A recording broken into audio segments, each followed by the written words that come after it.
policies. Okay, so let's get you up to speed. Illinois Governor JB Pritzker has used the secretary's visit as a way to slam the Trump administration, saying the administration has never reached out to coordinate on immigration laws and that the state's bipartisan laws put no residents at risk, then slamming Noem for, quote, cosplaying as law enforcement and urging pet owners to keep animals under watchful protection, of course, alluding to a story in Secretary Noem's memoir in which she shoots and kills her family's dog.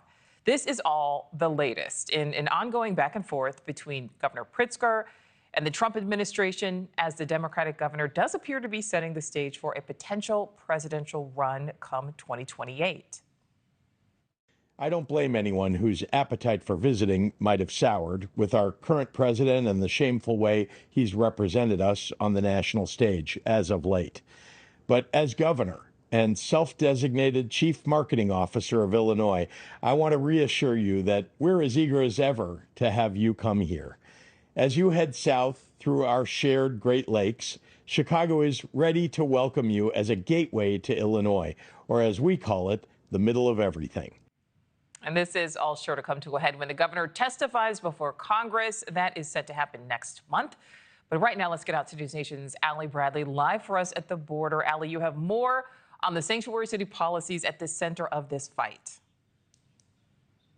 Yeah, hey, Nichole, obviously DHS Secretary Kristi Noem being in Illinois today, kind of taking aim here at the governor, as you just mentioned there, highlighting what she says are catastrophic impacts of sanctuary jurisdictions and policies and the impacts that it has on its citizens, saying that these sanctuary policies shield people who are living in the country illegally. And a lot of times what happens in these sanctuary jurisdictions is an individual might get arrested for something, and then they are supposed to alert ICE. They're supposed to let ICE know when that individual is being released, but a lot of times they do not, and that's how they don't work with law enforcement. That individual then ends up right back out on the street. So this all comes as the Oversight Committee launched an investigation into sanctuary jurisdictions back in January.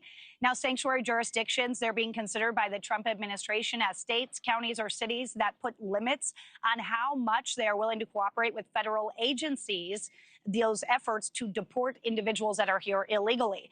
Now, the governors of New York, of Minnesota, and Illinois, they're all set to testify June 12th.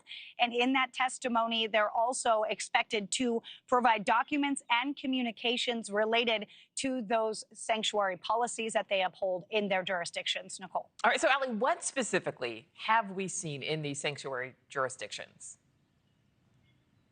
Yeah, across the nation, we've been reporting on stories that have unfortunately been at the hands of illegal immigrants. A lot of them have been released in these sanctuary jurisdictions. Take a listen to what Kristi Noem had to say about the victims, about the impacts of these sanctuary jurisdictions. Governors like JB Pritzker don't care if gangbangers, if murderers, rapists, and pedophiles roam free in his state. If they are here illegally, he's going to protect them. People who support sanctuary policies talk about love and compassion. Well, where's the compassion for the families that stand behind me? A victim here in all of this, Rachel Morin, she's a mother of 5. She's from Maryland. She was murdered by an illegal immigrant with suspected MS-13 ties. Her mother directly blaming the policies that allowed the killer in their community. In Aurora, Colorado, meanwhile, a Venezuelan gang took over an entire apartment complex there. Seen in a viral video where armed men are walking openly around with rifles and pistols. 16 Venezuelan nationals tied to Tren de Aragua were actually arrested after an armed home invasion where victims were beaten, pistol whipped, and stabbed.